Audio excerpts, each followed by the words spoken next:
Do not make any investment decision until you watch this video.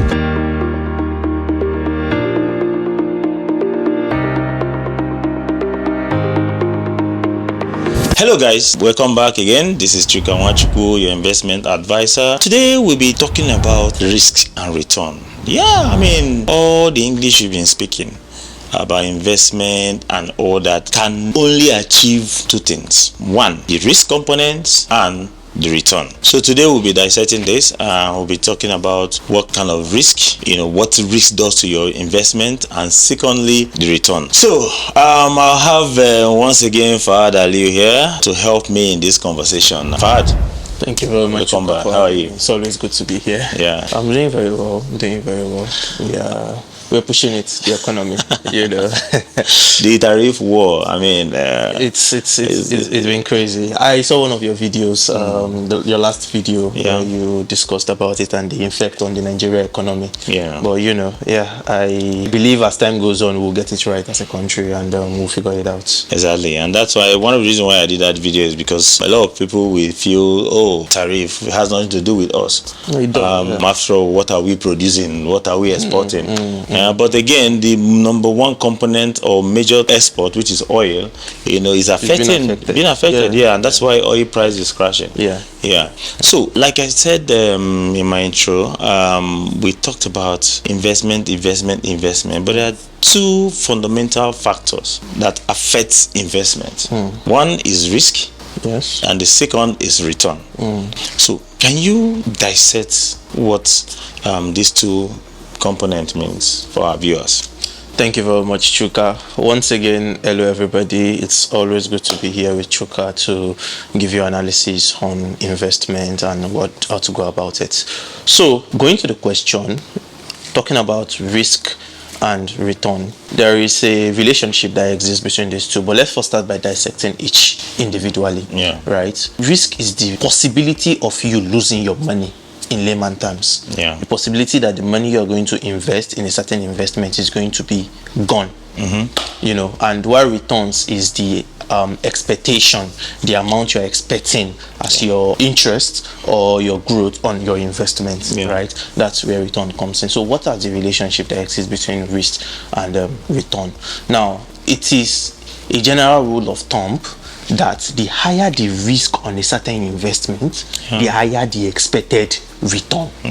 That's it. So once you see an investment that is promising you a high amount of return, that this particular investment, if you do it, you make ×2 of your money, ×3, you should know that there is a high risk involved in that form of investments, right? That is why if you look at treasury bills that we discussed about the last time, the returns on treasury bills is very, very low. Why? Because the risk there is also low.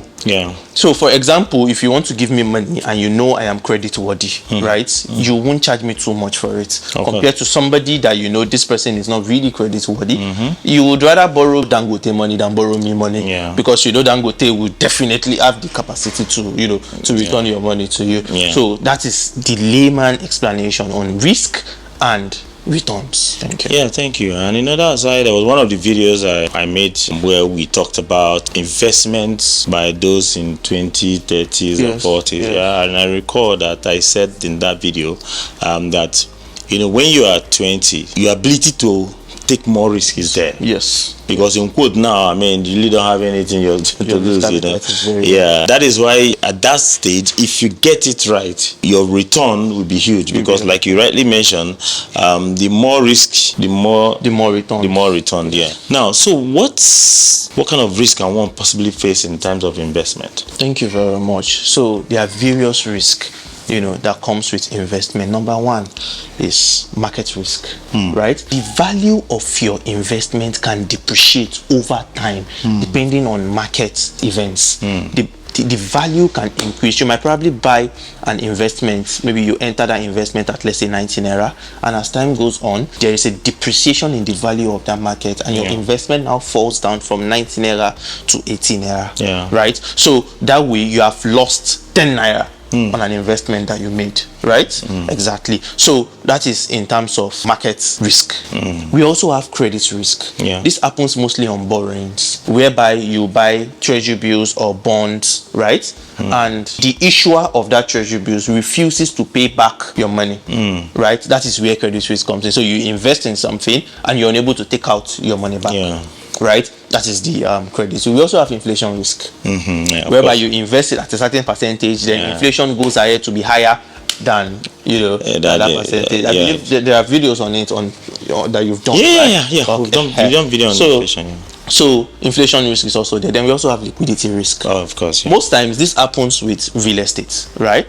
Whereby your asset is not liquid enough. You have an investment, right, but you are unable to sell that investment ASAP when you need money. Right, so it's a major risk, because at the end of the day you will now sell it below the market value only because you need that money ASAP. So liquidity risk is also a very, very important risk, that is being considered when investing. We talked about inflation. In fact, there was one of the time you were here previously, we discussed inflation extensively.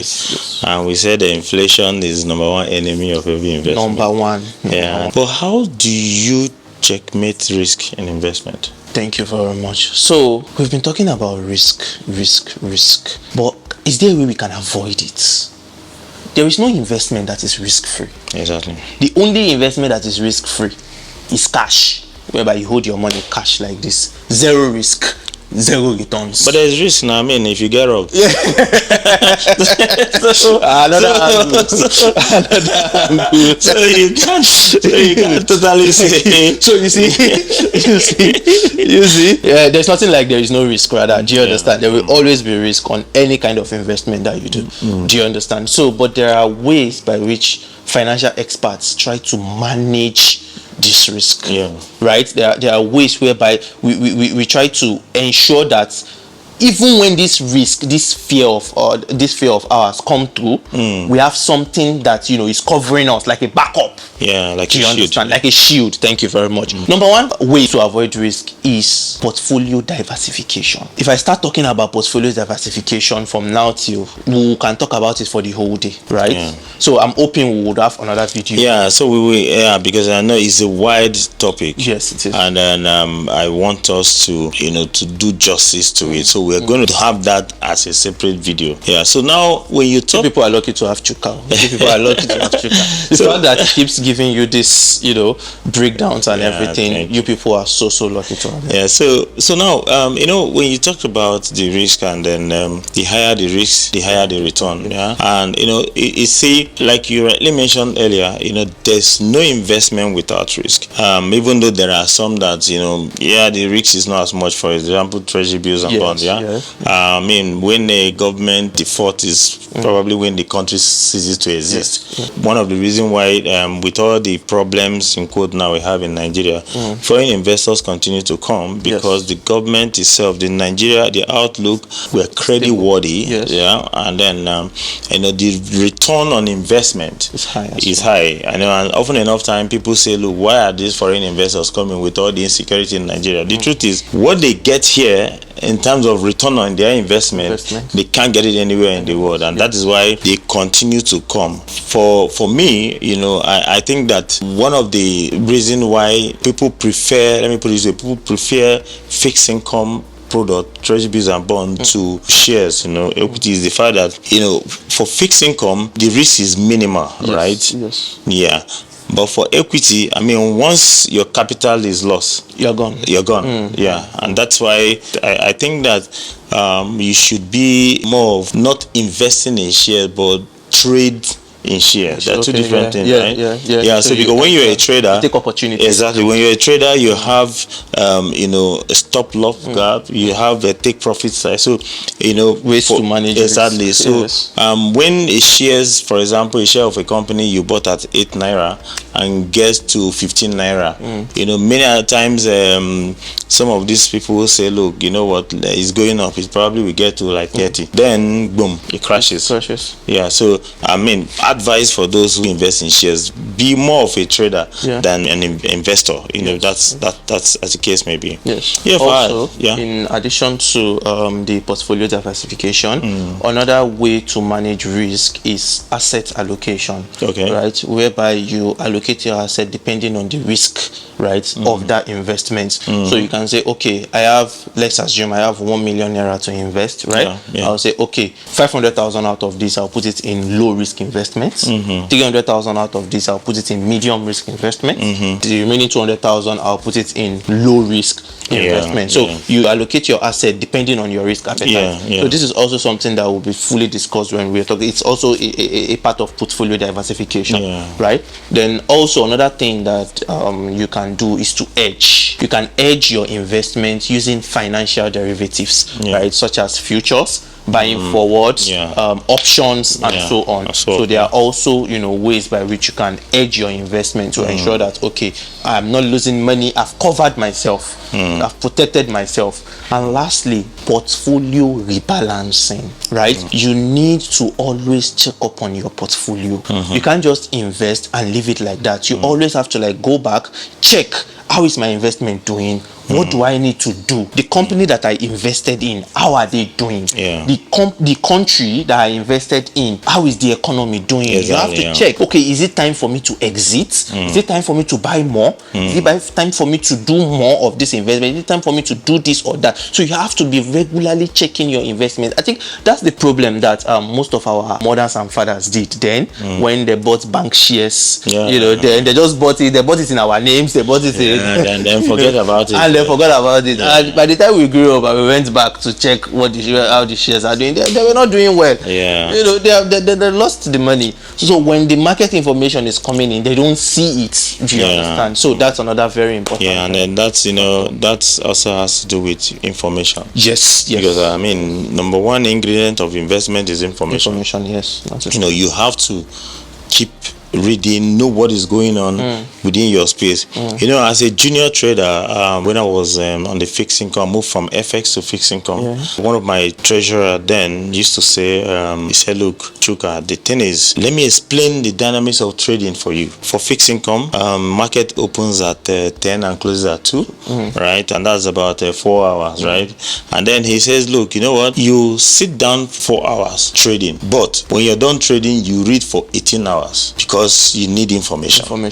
So that information you gathered in 18 hours, you only actioned it in 4 hours. And, you know, I remember he used to also give an example as regard them. He said, look, you know, information is like, or trading is like when a pilot is flying an aircraft, right? So from here to Abuja, sometimes it's 55 minutes or 1 hour. But then you see the pilot continuously reading, monitoring the weather. And that is because an aircraft or the pilot cannot take off in Lagos, for example, without knowing that the weather at the end destination, which is in Abuja in this case, is okay. So midway there might be, I mean, turbulence or the weather might change, but he's been able to study and so also it's also trading. You know, you cannot also trading or investment. You cannot invest in isolation. You must be, you know, armed with information. And you know, for our market, what happens in government is very important. A lot of people feel that, look, it's politician, it's their business. No, and that is why it's also key that you know the kind of people you elect into offices. Because their policies affect everything you do. So don't just say, look, I'm not interested. You know, and that's why you see that many of the great entrepreneurs in this world, I know people are accusing Elon Musk.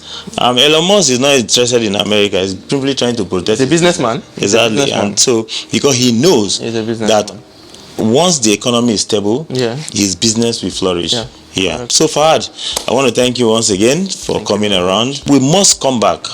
We need to talk on that portfolio diversification. It's very important. In fact, my next video has to be on portfolio diversification. All right, viewers, you heard it. Thank you very much once again. We're going to be bringing FAHAD back to discuss portfolio diversification because it's very key, you know, in terms of your business and then investment. Till we meet again, this is your investment advisor, Chuka Nwachukwu. Thank you for joining us and bye-bye for now.